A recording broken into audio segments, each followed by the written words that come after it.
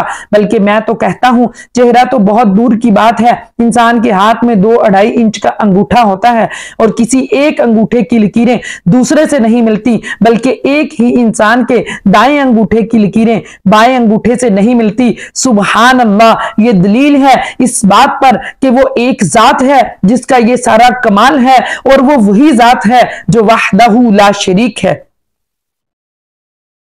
ایک بار حضرت موسیٰ علیہ السلام نے اللہ کی بارگاہ میں عرض کی، یا اللہ، تیری شان یہ ہے کہ نہ تجھے اونگ آتی ہے اور نہ نیند، میں اس کا نظارہ کرنا چاہتا ہوں اور حق الیقین چاہتا ہوں۔ فرمایا، موسیٰ 2 شیشیاں اپنے ہاتھ میں پکڑ لو۔ تو آپ نے پکڑ لی، اونگ آئی تو دونوں گر کر ٹوٹ گئی۔ فرمایا، موسیٰ تجھے اونگ آئی تو 2 شیشیاں نہ سنبھال سکا، میں سو جاؤں تو اتنی بڑی کائنات کون سنبھالے گا؟ کائنات کا نظام جو چل رہا ہے یہ بذات خود خدا کے موجود ہونے کی ایک خاموش دلیل ہے۔ ایک منکر خدا نے امام اعظم کو وجود خدا پر مناظرہ کرنے کی دعوت دی، آپ نے قبول کر لی۔ مقررہ دن اور مقررہ جگہ پر منکر خدا امام اعظم کا انتظار کرتا رہا، لیکن آپ کچھ لیٹ ہو گئے۔ جب آپ جو جگہ کا انتخاب کیا تھا وہاں پہنچے تو منکر نے غصے میں کہا، آپ وعدے کے مطابق نہیں پہنچے۔ تو امام اعظم نے فرمایا، میرے ساتھ بڑا ہی عجیب معاملہ ہوا جس کی وجہ سے مجھے آنے میں تاخیر ہو گئی۔ واقعہ کچھ اس طرح ہے کہ جب میں آ رہا تھا تو میں نے سمندر کے کنارے ایک بڑا عجیب و غریب منظر دیکھا۔ ایک کشتی سمندر میں بغیر ملاح کے خود بخود چلتی جا رہی تھی۔ جب کوئی ساحل آتا تو وہ کشتی کنارے پر آ جاتی، مسافروں کو اتارتی اور جنہوں نے سفر کرنا ہوتا ان کو سوار کراتی اور منزل کی جانب چل پڑتی اور موجوں کا مقابلہ کرتی، وہ کشتی محو سفر ہو جاتی۔ منکر خدا نے یہ سن کر کہا لگایا اور کہا، لو تمہارا امام تو پاگل ہو گیا ہے، یہ کیسے ہو سکتا ہے کہ ایک کشتی بغیر کسی کپتان کے خود بخود چلتی رہے اور خود ہی منزل پر پہنچ جائے؟ جب تک کشتی کو چلانے والا کوئی کیپٹن نہیں ہوگا کشتی اپنی مرضی سے نہیں چل سکتی۔ تو امام اعظم نے فرمایا، بس نادان، تو ہارا اور میں جیتا جب تو خود تسلیم کر رہا ہے کہ ایک کشتی بغیر کسی چلانے والے کے اپنی مرضی سے نہیں چل سکتی، نہ اپنی مرضی سے منزل تک پہنچ سکتی ہے، تو اتنی بڑی کائنات کا نظام اپنی مرضی سے کیسے چل سکے گا، کیسے چل سکتا ہے؟ لہٰذا ماننا پڑے گا کہ اگر کشتی بغیر کپتان کے نہیں چل سکتی تو اس کائنات کا نظام بھی بغیر کسی چلانے والے کے نہیں چل سکتا، اور اس کو چلانے والی بھی کوئی ذات ہے، اور وہ وہی ذات ہے جو وحدہ لا شریک ہے، وہ میرے خدا کی ذات ہے۔ ایک ہیونسٹ پروفیسر نے کلاس میں لیکچر دیتے ہوئے کہا کہ کسی بھی چیز کا وجود معلوم کرنا ہو تو حواس خمسہ کے ذریعے ہوتا ہے۔ اگر حواس سے کسی چیز کا ادراک نہ ہو سکے تو وہ چیز موجود نہیں ہوتی، چونکہ خدا کا ادراک بھی حواس خمسہ کے ذریعے نہیں ہو سکتا، اس لیے خدا کا بھی کوئی وجود نہیں۔ کلاس میں ایک عقل مند دیندار نوجوان بیٹھا ہوا تھا، اس نے کھڑے ہو کر کہا، سر کیا آپ کے اندر عقل ہے؟ اس نے کہا، کیوں نہیں؟ نوجوان نے کہا، آپ نے اپنے حواس خمسہ کے ذریعے کبھی عقل کا ادراک کیا؟ کیا آپ نے اپنی عقل کو کبھی آنکھ سے دیکھا؟ کہا نہیں۔ آپ نے کہا، عقل کو کبھی آپ نے چھو کر دیکھا؟ بولا نہیں۔ عقل کو کبھی کان سے سنا؟ کہنے لگا نہیں۔ عقل کو کبھی سونگھا آپ نے ناک سے؟ جواب دیا نہیں۔ عقل کو کبھی زبان سے چکھا؟ کہنے لگا نہیں۔ نوجوان نے کہا، سر جب آپ نے آج تک حواس خمسہ سے اپنی عقل کا ادراک نہیں کیا تو ثابت ہوا کہ آپ میں عقل نہیں۔ مطلب یہ کہ جس طرح عقل کا وجود ہے لیکن حواس کے ذریعے اس کا ادراک نہیں ہو سکتا، وہ ایک غیب چیز ہے، اسی طرح اللہ کی بھی ایسی ذات ہے جو غائب الغیوب ہے، جس کا حواس سے ادراک نہیں کیا جا سکتا، لیکن وہ ذات ہے، وہ وہی ذات ہے جو وحدہ لا شریک ہے، وہ میرے رب کی ذات ہے۔